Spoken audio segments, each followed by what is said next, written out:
like, you don't have to form an LLC, right? Like, that's not. You do not? That is true. You do not, right? So you could choose to leave all your business and personal assets intermingled. Mm-hmm. But now you're putting your personal assets at risk if something happens in your business and vice versa. So is that a risk you want to take? You have found Authentic Business Adventures, the business program that brings you the struggles, stories, and triumphs and successes of business owners across the land. Downloadable audio episodes can be found in the podcast link found at drawincustomers.com. We are locally underwritten by the Bank of Sun Prairie, and today we're welcoming / preparing to learn from Carolyn Jahnke, the founding attorney of Athena Legal Solutions.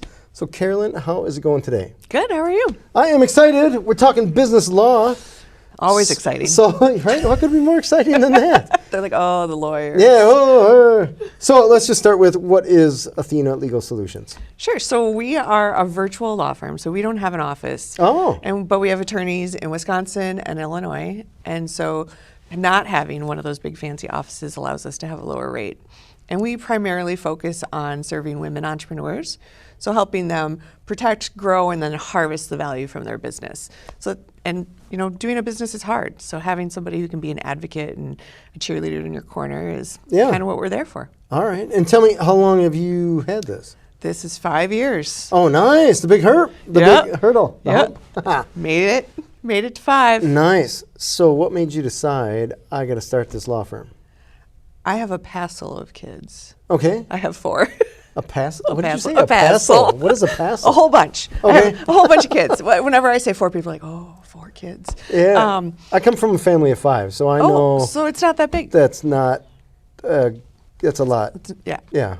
So I have 4 kids, and I was working corporate and working, 80 hours a week. And I was like, my oldest is going to graduate in 5 years, and I am going to have missed it all.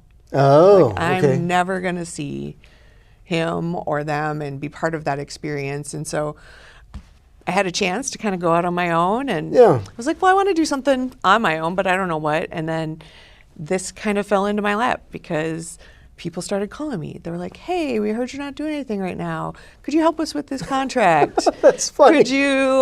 We heard you're bored. Yeah, with 4 kids. All right. So I was like, oh, sure, like I can help with that. And I can help you start a nonprofit.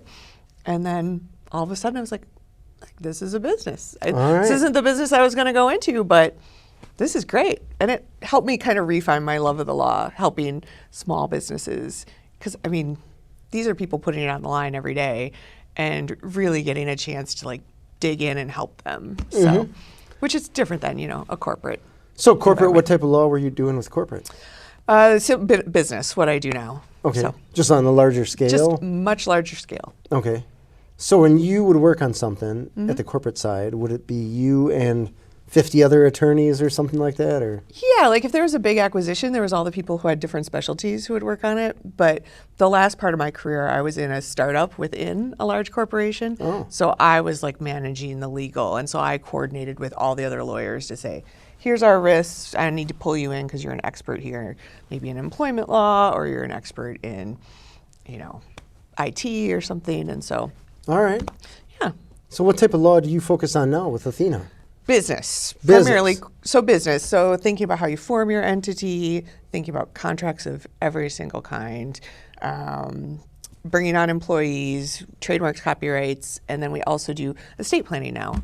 Oh, you do? Yeah, okay. To kind of do the full circle, because we kind of felt like we were leaving clients, we'd be like, oh, we can help you all the way to here, and then they had to go off. And so I can tell you, when I was chatting with my attorney, I don't know, a year or 2 ago, something like that, we're talking about this stuff and that stuff, forming LLCs, taxes S corporation, and he kept saying, you got to talk to your accountant about that. Yep. Got to talk to this other attorney about that.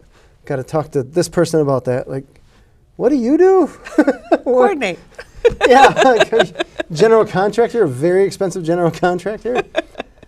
Yeah. And so I appreciate those that can do it all under the same umbrella. We don't do it all, I will say Maybe that. not, okay, We I don't do mean it to all. say exclusively Yeah. all, but a lot or enough where we can say when we're targeting, I remember talking to my attorney specifically, trying to think about, there's different businesses that I've going on. and trying to figure out how do I arrange those under which LLCs and then which ones are taxed as whatever, and just figuring out the best way. So that we're talking about privacy. Oh, yeah. And then what happens if I get hit by a bus? What happens if podcast explodes and we get 10 million viewers in one episode? Like certain things. And he was like, what I got from him, and I'm not saying he's wrong, because he's probably not, but I was getting a lot of the answers that were, it depends. It depends. And I'm like, I get that, but you know all that we have going on, so let's just focus on what we're talking about here instead of telling me it depends, because I can say it depends and not have to charge someone hundreds of dollars an hour. I could just as easily say I have no idea. Right. And saying it depends is kind of like the same thing in my world, but. It is, but I mean, for lawyers, it's because the fact pattern matters, right? Right. The fact pattern, I like that. The fact pattern, okay. yeah. That's probably the most legal thing you'll hear me say. The fact Oh, pattern well, matters. it's pretty cool. It's worth it. All right. Because that's what's going to drive it. The other thing I would say that drives it is your risk tolerance. Okay, tell me about that. So here's an example. Everybody calls us and says, what do I do? This happened. And I said, well, it depends because I don't know what your risk tolerance is, right? So hold on a the speed second, limit. So let me give you this. The speed limit. Yeah. Everybody knows what the speed limit is. Yep. But there's the people who go exactly the speed limit. And then there's the people Those when it's people are in the 55. way, yeah. Right. And then there's the people who go 5 over, because 5 over, no one's going to pull me over. And then there's like 10 I feel good about, and then there's like 7 because I'm in between 5 and 10. And then the people who follow the fastest car on the highway because they're going to get caught. Well, you know the law is 55, but you've chosen to manage how you behave based on your risk tolerance. Okay. So your lawyer needs to understand how much risk you want to take. What I might tell you in a given situation might be different from a different person because they're super conservative. I'm guessing you're not, since you said the people going the speed limit are safe bet in the way. Safe bet. So that's why it often depends, is because it's not just about what the law says. It's about how much risk do you want to take. Okay. So when I think of something like speeding as an example, most people, if the world is moving correctly in my world, are speeding because we have to keep commerce going to make the money to pay the taxes kind of thing. So but there's other things where I feel like if you get caught doing that, you're going to go to jail for 100 years or something like that. Where I'm like, if you get caught speeding, you're not going to jail for 100 years. But I bet if you did, if they changed it so when you got caught speeding, you go to jail for 100 years, I'd probably drive slower. Right. Or at least without a license plate, something like that. Yeah, someone's going to wear the orange jumpsuit. Yeah, that's how we talk about it. So on the business side, I think like if I form this LLC or I do this other thing, like what are the risks? We're speeding, you know, like hey, you get pulled over, you get a ticket, insurance goes up, you have to talk to people, your wife is going to complain. So blah blah blah. Here's like you don't have to form an LLC, right? Like that's not. You do not? That is true. You do not, right? So you could choose to leave all your business and personal assets intermingled. But now you're putting your personal assets at risk if something happens in your business and vice versa. So is that a risk you want to take? So that, you know, it's so interesting you say that, right? So my sister had a yoga Pilates studio in a loft above her garage. And she had it there, I don't know, let's call it 10 years. I don't know how long it was. But she lives in a cul-de-sac, and neighbors started complaining because there were so many people coming and going. Even though I think she said there's 6 people in a class. So there's 6 cars coming and going for every class, 3 classes a day, so 18, 20 cars, whatever. And some nosy neighbors like, quiet neighborhood, what are you doing with all these cars? Anyways, so the city comes along and says, hey, funny story, you can't have your business anymore. Here, you got to go commercial, whatever. So she reaches out to me and she's like, hey, James, what would you recommend? Like, do we close up shop or do we stick our neck out and turn this kind of hobby into a real business? I asked her about LLC and she's like, LL what? And I'm like, wait a second though, but you have people coming on your property, living in Wisconsin, so there's ice and snow, there's stairs involved. And then it's a physical activity, right? Yoga, Pilates, whatever. Waivers, things like that. All these things. Now it's like, whoa. You got to get some of that stuff in place before you go further into the risk pool. Right. And so it's interesting. From that, I ended up making a checklist for every small business. Certainly not everything, but a good start. Having an LLC and all that kind of stuff. But yeah, I don't even know how I learned about LLCs, but I was like, wait, you don't have an LLC? Yeah, well, I often hear people tell me I should do this, or people tell me I should do that. There's a lot of online lawyering that happens Oh my gosh, in different yes. Facebook groups and things like that. Like, everybody says I have to do an S corp. Oh, Okay, don't do an S corp. right away. File as an LLC. It's a taxation status. Don't be a corporation unless you need to. And that's a discussion you have with your accountant, because Fair. everybody's financial picture is different, right? I have a husband with a W-2, so how we file our taxes is going to be very different than someone who might be a single family, right? Or you have multiple W-2 jobs, right? All of that needs to be taken into consideration before you decide how you want to be taxed. And that is not something that just somebody on the internet can tell you. No. It's interesting how we rely on the internet for information, and it's almost becoming exclusive. Oh, well, yeah, because if you have to talk to somebody, it's... Oh, yeah, to a fault, right? No one wants to talk to anybody. No, we'll trust reviews from people we've never met before we actually trust a person that has a business in this industry that's been referred to us by someone. Yes. Oh, you're not the internet? So when you deal with business, let's talk about contracts. Sure. Shift gears into that. Yeah. You're talking leases. Oh, yeah. You're talking waivers that you mentioned. Tell me what other contracts. Vendor contracts, like as you bring on independent contractors for your business, or if you're just hiring vendors. If you're manufacturing, you'd have contracts, or terms and conditions and different things. Your client contracts, if you're a service provider. Tell me, terms and conditions is a great thing. All right.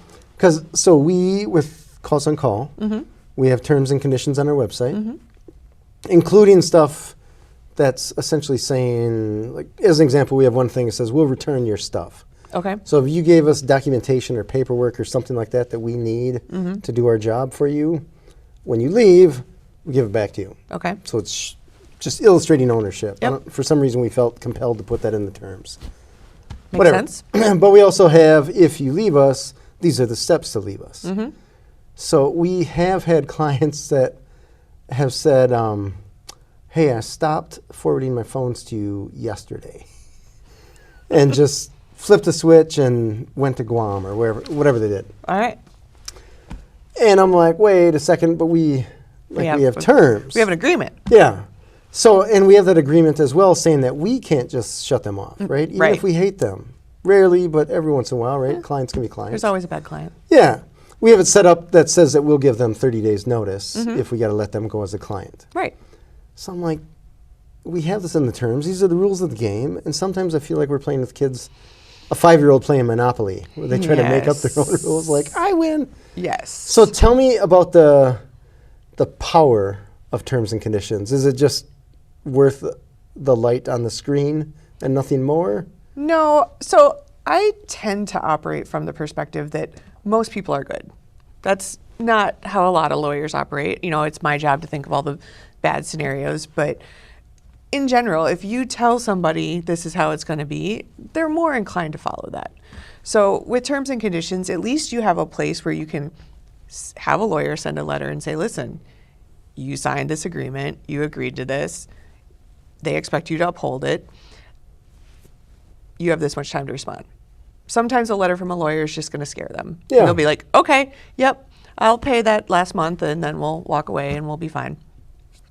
Other times it is also a way for you to then open the door to negotiation, right? Because part of being a small business owner is it's not always black and white. No, right? very true. Like, you understand a scenario your client might be in and you're like, I want to be helpful, but you got to help me. And so it's like, hey, maybe if you pay this, we'll just walk away and we're gonna both say nobody did anything wrong. We can't come back on each other. We'll release each other from liability. And then you go from there. And so that, it opens the door for that as well. It is worth something, because if you have to go to court or even small claims court, you have it. Without it, you have nothing. Right, we just have what we felt we should have had. Yeah, right. So, but the thing is that most small business owners don't want to take somebody to court unless they're selling pretty high ticket items where it's worth it. And even then, you're probably going to end up in small claims court. And so you have to go through that process. It's more of that at least you have a leg to stand on if you choose to go down that path. And when you remind people, oh, you signed this, you have an obligation, they're more likely to do what they're supposed to. Gotcha. You remind me of the story. We had a IT company as a client, and they ended up taking one of our receptionists. Oh. Yeah, and we had this little blurb in the terms saying, hey, you can't do that. You can't. Non-solicitation. Non-solicitation. And he's like, oh, James, that is a great thing that you have in the terms. However, we're not going to follow that. But this is where it gets funny. We actually have that for our end, for our IT people, because they were an outsourced IT firm. Okay. So our lawyer had this thing, and he forwarded it to me, and he's like, you're welcome to use that as well. And it was way more in-depth, and I was like, I don't even know what to do with this. Was it basically that I don't have to follow your non-solicitation? That's basically what it was. But what he had, to your point, was we didn't have, I don't know if punishment or a consequence is the right nomenclature there. Oh, like there's a fee or something. You have Yeah, penalty we didn't have that in there. Okay, yeah. It just said don't, but it didn't say if you do, this is what it was. Right. So in his, it said if you do, you owe us essentially a finder's fee, Yep. which was equal to a year's pay or something like that. Yeah, they're usually intense. Yeah, and I was like, oh, that's smart. But that doesn't necessarily mean that mine is no good. Correct. But we didn't have a punishment or a consequence or something like that. So I wondered, like, oh, maybe he's right. No. I mean, you have it, so it's in the Yeah. contract. So you can get him for breach of contract. But the question is, how much is that worth to you? Yeah. Because getting into litigation is going to take time. And Right. now you're talking 5 figures. And is that Yeah, worth not it worth for it. whatever it is? Not worth it, yeah. And I don't know, it's just bad juju. And by having the fee, it's easy to just go, hey, just write me the check. Yeah. Go ahead. Write me the check. Yeah. We did have, interestingly enough, we had another company, a tree company, steal one of our agents after we had this thing with the 1-year thing. And the owner of that tree company was like, yeah, I'm not going to pay that. And it was one of those like, what are we doing here? Right. What are we doing? Well, I mean, those are the things you learn, though, through entrepreneurship, right? Is that you find the bad people, right? Yeah. The people who are like, we're in the same boat. We're both just trying to make it work. And this would hurt you. It would hurt me. So let's find a way to make Right. to find some sort of compromise. You And just feel like, I hope there's karma, because then I know Yes. for sure you'll get hit by a very large bus. yes. Or he's going to take out that tree and someone's not going to pay for it. Right. Yeah, bow, bow. Tell me about, skip to a different chunk of law. Sure. Somebody comes to you and they want to start a business. Yep. Where do you start with them? Because there's probably so much stuff that they don't know. And in a given industry, whatever it is, let's just say food, for example. Oh, yeah. I wouldn't know. There's probably 50 million things or certifications they need. Where do you start? So you'd be surprised. I mean, more entrepreneurs know more than they realize, particularly in the food industry. They tend to have grown up in the food industry, so they have a pretty good idea. It's rare that people just suddenly decide to be in the food industry because there are so many regulations and things like that. But typically it's a conversation about what they're trying to achieve. You know, what is your goal? Are you doing this with multiple people? What does that look like? Talk about control, how decisions get made, things like that. Typically for a single member LLC, it's pretty easy. LLC is the easiest form. It's the cheapest form. It gives you lots of flexibility, you know, because you can become taxed as a corporation later. So we almost always start there. And typically we're working with business owners who, you know, they just want a solid foundation and they don't know what they know. And so if you're like a service-based business, not food, because that's unique, but like you're a coach or, you know, you're a consultant, your client contract is like the next riskiest thing that you have. And so that's where we would talk. We would talk about what's your next riskiest type of activity that you're going to be doing as a business owner. And then like, are you trying to branch out? Like if you were a product business, right? Do you need a trademark? Do you need to think about that? So depending on what their business is, we'd talk about where the biggest risk lies and then thinking about what they could afford to do to, you know, as they started to bite them off. Nice. Yeah. Tell me, that's a perfect segue here to copyrights and trademarks. Yeah. I remember going down the road when I was looking to sell my first business. I thought it'd be super sweet if I had trademarks and copyrights and all this kind of stuff. And logo and just stuff. Mm-hmm. And I started to go down that road, and it got I was in over my head. I spent a little bit on attorneys. Mm-hmm. By a little, I think it was a couple grand, whatever, and I didn't get anything out of it because the trademark wasn't available. No, they kept coming back saying, "Hey, you need to do this." I forget. Oh my gosh, this was years ago. It was logo that I was trying to register, the trademark, and I think they wanted a description of what the logo represented. Mm-hmm. And I gave them that description, and it came back as like not clear enough or something like that. And it was one of those, like, you got so much stuff going on with your business, you're like, what am I doing? Is there value in this? So just tell me a story about that. Yeah, so it depends. I know you don't want to hear it. I would say there's a difference between a design mark, which is your logo, and your word mark, right? So if you get your word mark, and this is what we always tell people, if you only have money for one, start with the word mark. So word mark, in the case of this podcast, would be Authentic Business Adventures. Yes. Yeah. Got it. Okay. Versus like the little picture, Yeah, right? yeah. That would be your logo. All right. So if you protect the word, anytime you use the word in relation to the services you provide that you've filed, it's protected. It doesn't matter what it looks like. Oh, so you're kind of covering the logo as well. Yes. Presuming the logo has words and stuff Right. like that. It's not the swoosh or whatever. Right. Now say like, your Facebook or somebody, right, where you care, or your X, where you care that it has to be that specific looking X, your icon, things like that. Then you want to trademark that because you literally don't want anybody else to use that exact design. Or like Tiffany's Robin Eggs Blue, like that's a trademark. All right. Nobody in jewelry can use that color. Really? Because You can trademark a color? Yes. The Al Johnson's, the restaurant in Door County that has the goats on the roof, that is a trademark. So it's called goats on the trade roof dress. is? Yes. So having a restaurant with goats on the roof is something that they have ownership over. Wow. All right. So let's take that as an example. Yeah. Because holy cow.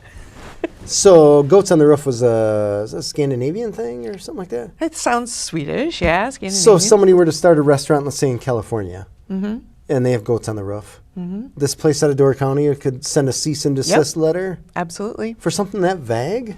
Yeah. As long as they were a restaurant, like whatever it's tied to in the goods and services. Yeah. If it's the same, yeah. In fact, they have an obligation to do that, or they could lose their trademark. Oh, so if they don't send the cease and desist, then they're essentially allowing it. Yeah. So say it turns out there's 20 of those restaurants out there and one of them wants to file for the same trademark. Yeah. If it can get proved that Al Johnson wasn't, defending their trademark, they could actually lose it, and then that other company could file and get one. Interesting. So tell me about the limitations here. I didn't know you could do colors. I certainly didn't know you could trademark goats on the roof. So tell me, what are the limitations for what people can trademark? So it depends, like you can't trademark like the name of a book. Okay. Like that's more of a copyright because it's a point in time, it's a thing, right? But anything that kind of symbolizes the source of a goods or a service. So, you can trademark related to clothing, you can trademark the jingle, the little, like Nationwide is on your side, that the jingle that I'm not going to hum. Yeah. That is trademarked. Really? Yeah. Okay. So anything that when you hear it or see it, it symbolizes this company because you've done enough work for that. Yeah. You can get a trademark. Interesting. Okay. As long as somebody else doesn't have a trademark in it. And how big of a deal is it to get a trademark on something? So it's a very big deal because basically it means you have use of it over the entire country. Okay. When I say big deal, I guess how big of a deal is it to achieve that, to get to it? It takes a long time. Okay. So ever since COVID, it used to be in 3 months you'd get feedback and you could have it in under a year.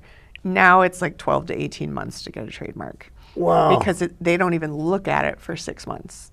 So basically it comes into the queue and it takes 6 months before an attorney at the USPTO will even look at it. And is that because they're down people, they're just lazy, or they... I'm guessing it has to do with downsizing, since a lot of it had to do with COVID, and there was probably a significant uptick in registrations as people stayed home and were like, I should file for these things. Oh, interesting. I got nothing but time. All right. Yeah. So it takes about that long.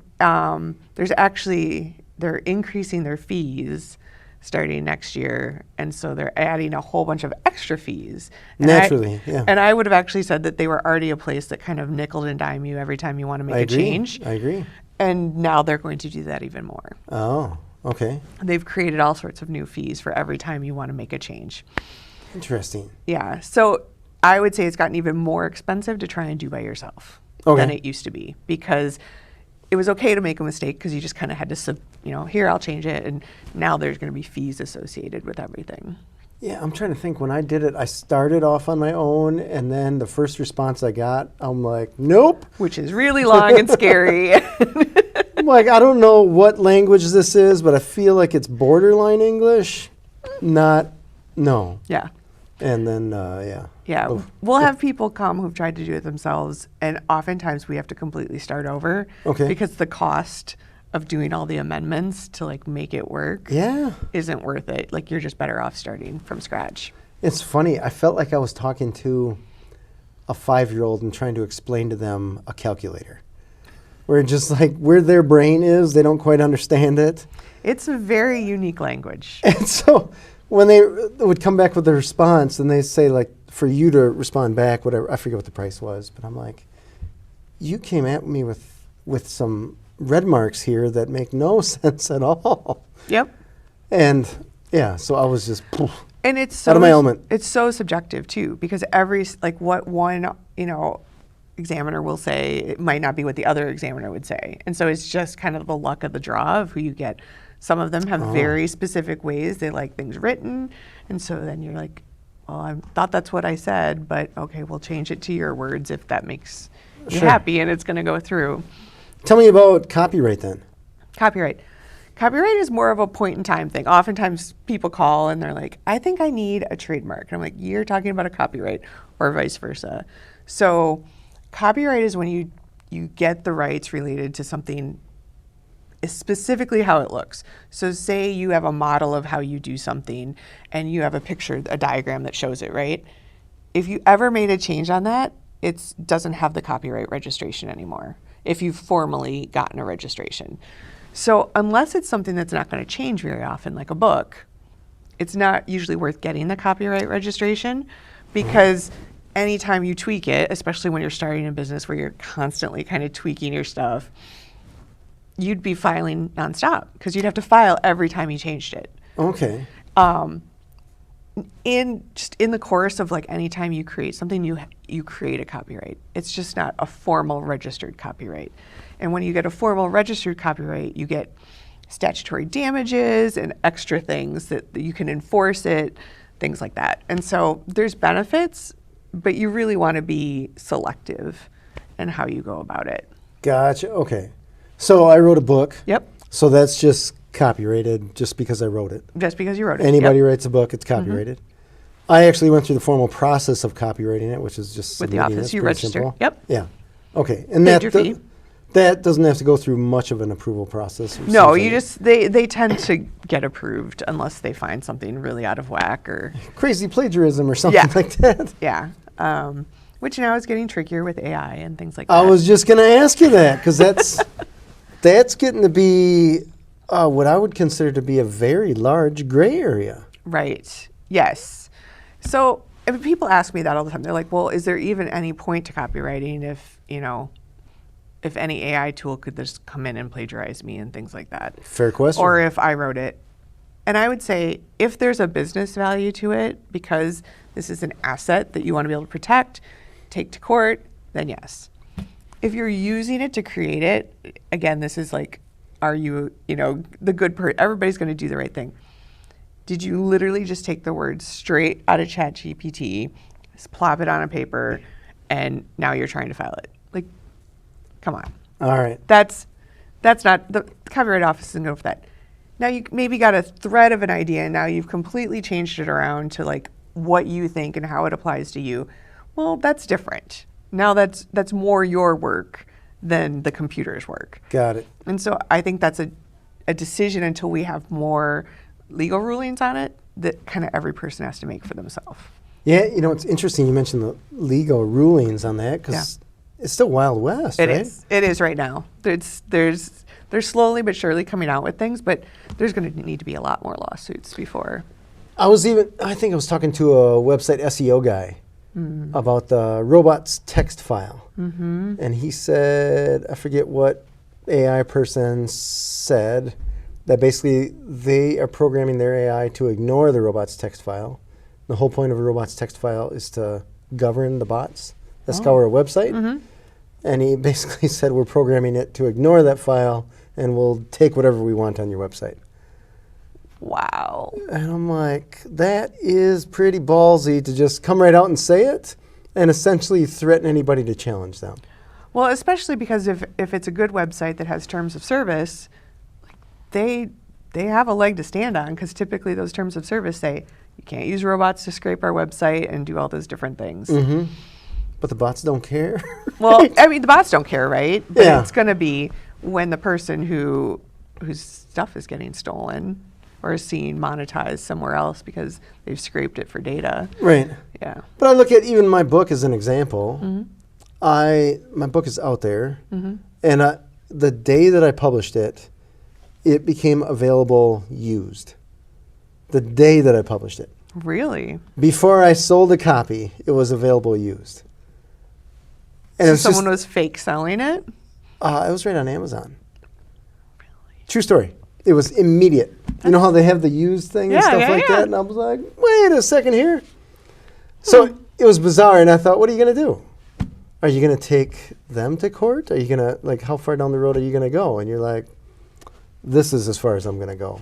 Right. Well, it's interesting because there's a couple of ways you could have gone with that, right? Like, maybe that person's selling air, right? They're going to wait until your book comes out and they're going to buy it somewhere, and then that person will get what they purchased. Yeah, maybe.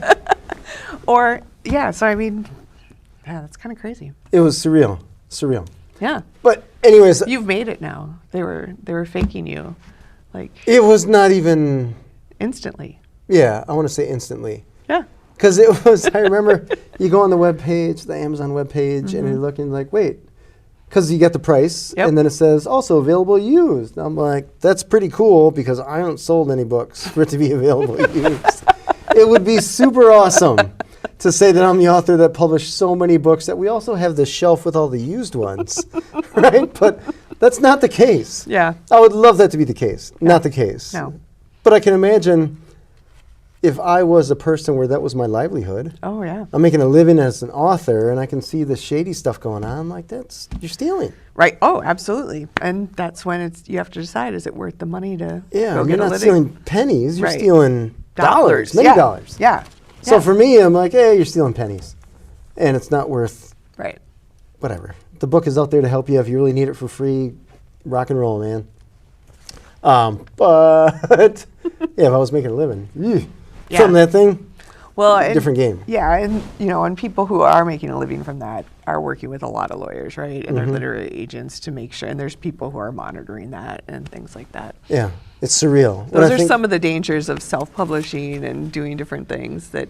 Yeah, I could see with AI if I had, so I don't write fiction, but if I did, and I had this 3-part series or 5-part series, and then someone's like, hey, AI, come up with part 6, and it bumps out a part 6, and then the author doesn't get compensated, even though the AI had to grab that stuff from the first 5. It just seems weird. I'm sure there will be lawsuits about that. But there's also, there's a million fanfic sites, you think about with books, where people are, writing books that are based off of a million books that they've read, or the Star Wars trilogy, or Star Wars 9. Yeah, whatever it is, a lot universe. of them. Since Disney bought them, it's the 50 of them, whatever. Yeah.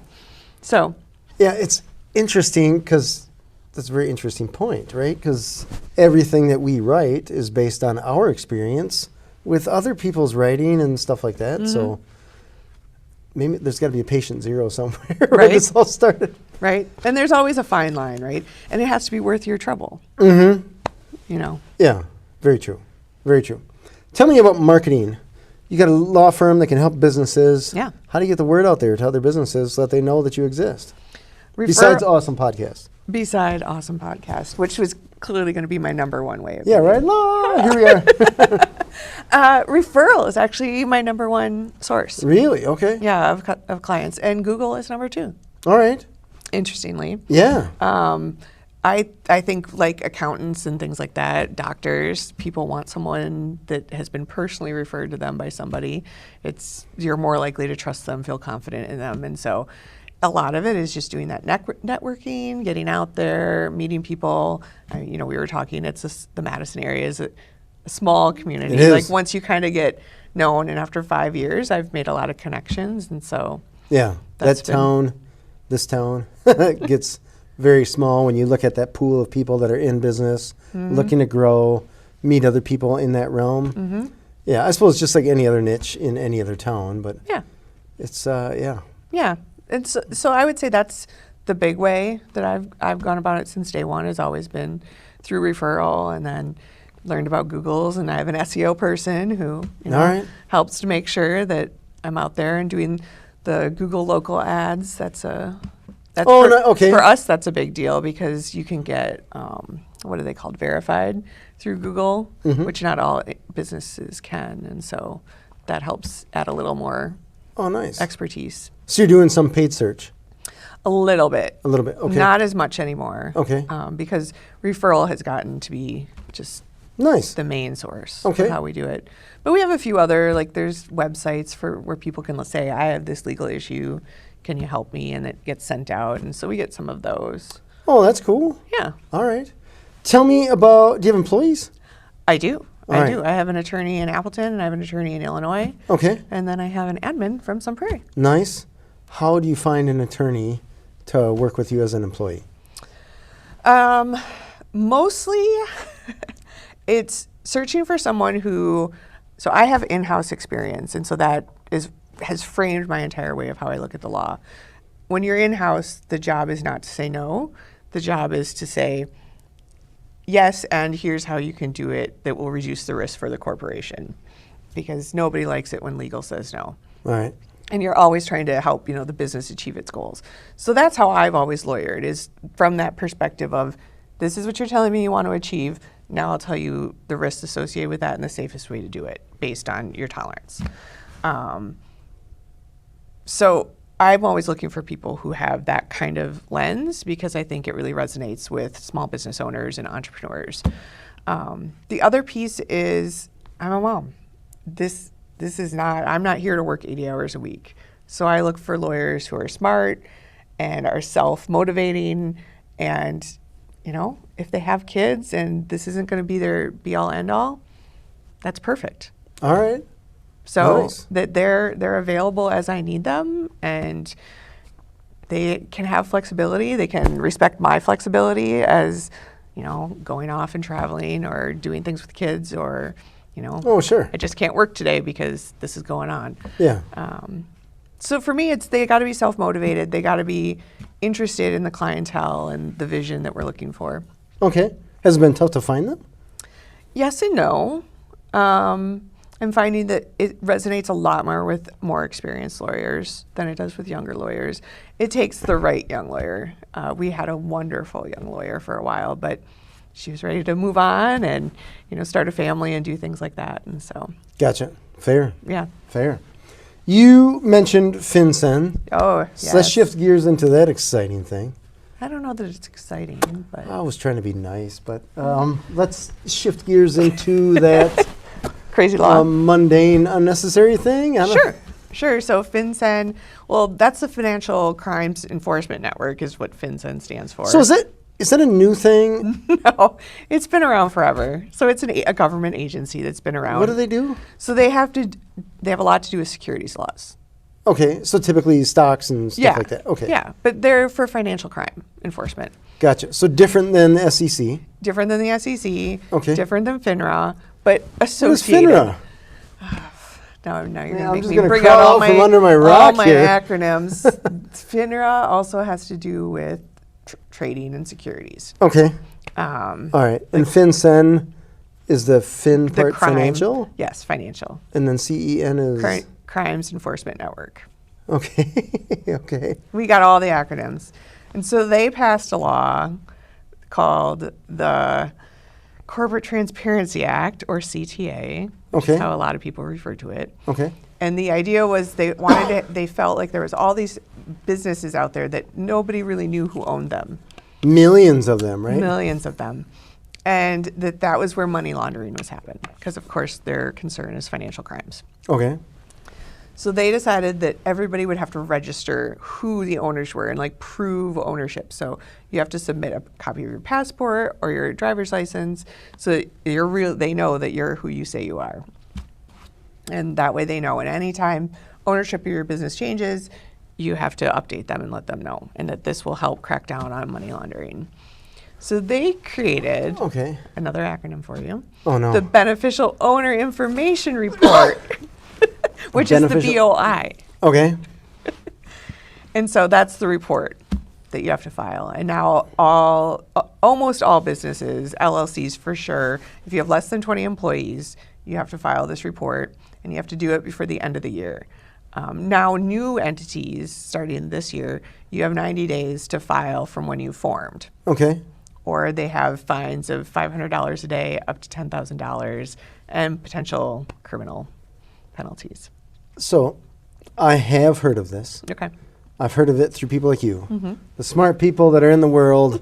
I have not heard it from anyone government-y. Nope. No letter, no public service announcement, no email, Nope. no thing on my tax thing that said, hey, by the way, this is also something you need to know.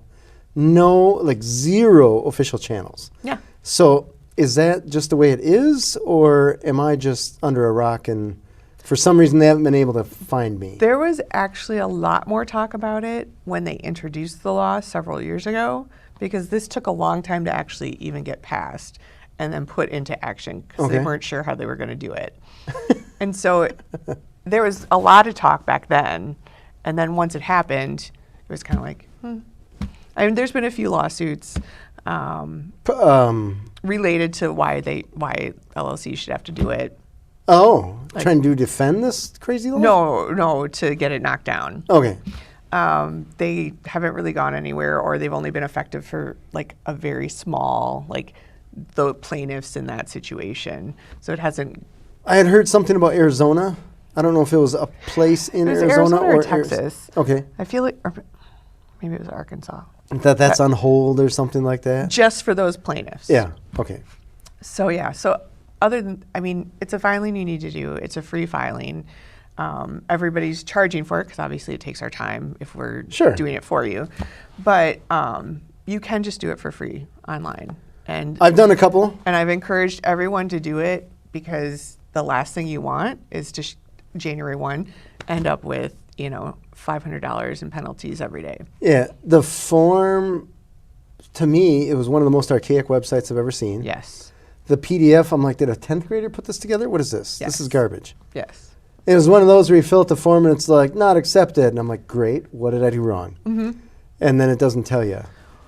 And I'm like, what is this? Well, even better, you can't even see if you've done the filing. So we've talked to people and they're like, can you check to see if I did it? I'm like, no. I wanted to know. Yes. There's no repository. Yes. Yesterday I went to look to see, because I don't remember. I got a few LLCs that I knew I did it for some, but I didn't remember which ones. Yeah. But this is, come on. Right. And so the best way you can find out is to refile, and they'll tell you that it's a duplicate. And so then you're safe. But yeah, I mean, it's crazy. I hope that come January, they'll just be like, we're not going to do any punishments. But I mean, this could kill a lot of small businesses. Yeah, I'm trying to think, like, what's the goal? Is the goal really to catch money launderers or something like that? If you need bad guys to say, hey, I'm a bad guy, for you to do your job. They're not going to. We just want to know if you're a bank robber. Just fill out this form. Just fill it out. And let us know. Give us your ID.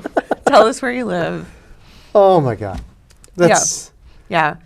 So, yeah, and if you even dissolved your LLC, because I know a lot of people dissolved the LLCs this year so that they wouldn't have to file. Okay. If it was in existence even for a day in 2024, you have to file, even if you've shut it down. What? Mm-hmm. Really? Mm-hmm. Well, that's bizarre. Yeah. Huh. Okay. Yeah, I just learned that recently because I was telling people, go ahead and shut them down. And they came out with some clarifications. And So I don't know how many small businesses or how many LLCs are in the U.S., but if we were to speculate, are we talking 100 million? easily. 50 million, something like that? I mean, there's a few 100,000 just in Wisconsin. Oh, wow. Okay. So millions. Yeah. So is there some person sitting at a desk with a stamp that's just like, open this PDF? Yeah, I don't know how they're going to figure out unless they do something through like taxes, like when you submit your taxes, that they're going to check that way. But let's be honest, if you were money laundering, you weren't filling out your taxes anyway. Like, I don't know, money laundering thing to me is like, wait, what? Because when I fill out this form, you essentially say name, address, phone number, all that stuff, but that's really all you're giving. For me, it seemed like information that they should already have. But you also have to give the name of your business. Yeah. And it creates an ID on your business, which they already have through But an EIN. we created the ID with the state and the EIN. Yeah. They already have that. Yeah. But you have to do it for every single entity you own. Right. But it's not like I just called my grandma up and said, hey, Grandma, I need an LLC. Like, I had to go through an official government thing. Yeah. That's so bizarre. It makes no sense to me, but All right. I'm glad I'm not alone. no. Everybody I know has talked about how it doesn't make any sense. But in the reign of like, I want to make sure that we're keep taking care of small business owners, like you need to know this and you need to do it. Yeah, I get there's rules of the game, follow the rules of the game, get it. But sometimes you're just like, what? Right. Oh, yeah. And I guess you could take that approach with this if, you know, you're following the fastest car on the highway. But Well, this particular thing, you look at the volume of fines, and I'm like, if you, let's just say, conservatively, I believe, 25% of LLCs don't do this. oh, easily. And you're really going to pump out all these fines? Like, that's going to be more than GDP. Right? Like, that's not even realistic. And it's money that they don't have. It's like, what is it? Russia fined somebody or some company like $50 gazillion or something like that recently. I forget what it was, but it was something like, you owe us $75 billion. It's like, I'll write you a check. Right? It's just a Rather weird. owe it to you than cheat you out of it. Yeah. Oh, that's perfect. I love that. That is awesome. It just seems like one of those weird, like, you owe us all this stuff. Like, do I? Yeah. Yeah. No, it's one of those weird things. All right. Bizarre. Well, Carolyn, how can people find you? You can find us online at AthenaLegalSolutionsLLC.com. We're on Facebook. We're on LinkedIn. We're on Instagram. Nice. Yeah. Tell me really quick, Athena. Yeah. Where'd the name come from? So my last name's Jahnke. Okay. Which is not a great last name. I mean, it's a name, sure. But it's a challenge. It's a mouthful. Right. And I didn't really want it to be about me when I started my firm because most law firms are like a last name. Yeah, Line and Kugel, Budweiser, and yeah, exactly. Heineken, but I was like, I don't want that. My son was really into Greek gods and going through the Percy Jackson stage of everything. And I was like, well, Athena, she's the goddess of wisdom. Wisdom. I knew she was goddess, but Yeah. I could not think of what. Okay. Yeah. And wisdom. so I was like, well, that's what we're here to do, is to help provide, you know, some advice and wisdom to women business owners. Nice. I love it. That is super cool. Yeah. If you were to give some advice really quick to someone considering starting a business, what would you tell them? Don't do it alone.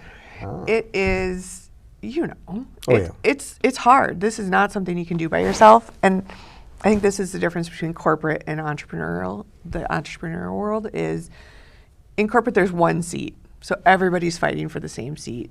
In the business world, in the entrepreneurial world, we all know that there's plenty of room at the table for all of us. And so we're happy to share all the horrible mistakes we made doing it, and so that you don't go through those pain. And so ask the stupid questions, because everybody's happy to help give a leg up.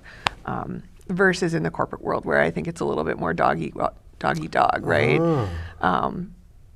ask. No business owner is going to go to you, what do you mean you didn't know that? They're going to be like, if I could tell you the amount of things I didn't know when I started my business. And you're an attorney, right? Right. But I mean, that's what every single entrepreneur says, right? Totally. The list is long. Totally. And so if I can help you avoid some of those mistakes, like. Fair. Yeah. Yeah, I always tell entrepreneurs, people come to me looking to start a business. I'm like, figure out what you want to do, and then find a business owner that's doing it successfully, what you believe is successful, and then take them out for lunch or coffee or something like that. If they say no, they're probably not as successful as you would like them to believe, because they're afraid that you'd find the truth. This is true. And I would say that's one of the things I did, is I went out with some small law firm owners and talked to them. But the other thing I would say is that people often appear more successful than they are. Oh, yeah. And that you shouldn't be intimidated by that. I think it's something that we don't talk a lot about, is all the struggles it takes to get to the point where you're actually comfortable, because we do a lot of things to make ends meet, to try and get to the point where it's comfortable. Yeah, you play the game. I was watching a video yesterday on YouTube trying to learn about something. And this girl has, hundreds of videos, tens of thousands of subscribers. And one of her videos was like, how I built a successful 6-figure business. And I realized after listening to it, it was 6 figures in revenue. And I was like, oh yeah, that's not that hard. The revenue part. Profit, different game. Very but revenue, true. I don't know if you're the master that you're trying to portray yourself as. It's true, right? I mean, I've learned this myself, right? Yeah. It's very easy to get revenue. Now how you manage your expenses and can pay yourself what you want. Right. That can be very challenging. That's As you grow your team and you're scaling, like. Yeah. There's a lot of bootstrapping. Very true. Very true. Yeah, I'm reading Shoe Dog, the Phil Knight book. Oh. The founder of Nike. Yeah. It's actually a great book. Really? Great book. Yeah, it's a very good story. And he's talking about they're bringing revenue in the millions. Mm-hmm. And they're still not profitable. Right. Still struggling, trying to figure out, like, banks are dropping them, stuff like yeah. that. It's great. Still a great book. Yeah. How you make payday. Yeah. Sometimes. Yeah. Yeah. And I'm like, you're making, I think he was at the point, I forget exactly, it was like $50 million in revenue. Mm-hmm. And the banks dropped them because they didn't have the cash flow to justify that kind of volume. Yeah. Like, whoa. That's the dirty secret that nobody talks about in small businesses. And I think a lot of people get intimidated by that. Fair. And feel like, oh, I must be doing something wrong. And it's like, no, it's just no one wants to look like they're not an expert or that they're not successful. A couple tweaks, right? Yeah, a couple tweaks and they can, maybe in that case it would be more than a couple, but some tweaks, right? But yeah. I understand what you're saying. Yeah. Everybody wants to portray that they got it all figured out. Mm-hmm. And I suppose it's like a duck on the river, right? They're all peaceful on top, but the bottom of their feet are going crazy. Absolutely. Absolutely. I love it. This has been Authentic Business Adventures, the business program that brings you the struggle stories and triumphant successes of business owners across the land. We are locally underwritten by the Banks of Sun Prairie. Calls on Call, offering call answering and receptionist services for service businesses across the country, on the web at callsoncall.com. And of course, the Bold Business Book, a book of the entrepreneur in all of us, available wherever fine books are sold. If you're listening or watching this on the web, if you could do us a huge favor, give it the big old thumbs up, subscribe, and of course, share it with your entrepreneurial friends, especially those that may be starting a business or just need some legal help, which sooner or later in business you're probably going to. Love it or hate it. We'd like to thank you, our wonderful listeners, as well as our guest, Carolyn Jahnke. Did I say that right? No, Jahnke. Jahnke. See, this is why I didn't name my firm. Carolyn Jahnke. That's Jahnke with a J. Founding attorney of Athena Legal Solutions. Carolyn, how can they find you again? www.athenaLegalSolutionsLLC.com. Awesome. Past episodes can be found morning, noon, and night at the podcast link found at drawincustomers.com. Thank you for joining us. We will see you next week. I want you to stay awesome. And if you do nothing else, enjoy your business.